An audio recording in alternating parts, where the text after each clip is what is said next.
lizichaza lona abangcwele baNkulunkulu ukuthi izilingo ziqhamuka enhlizweni yomuntu.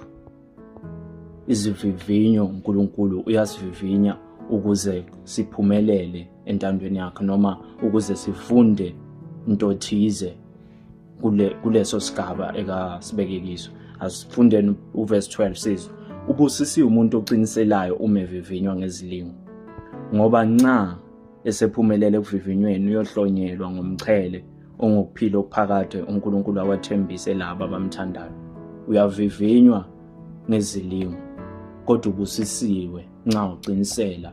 Awuqiniseli nje bese uyona, uqinisela bese uyaphumelela, njengoba sinikwe umoya ukuthi silincobe lelizwe.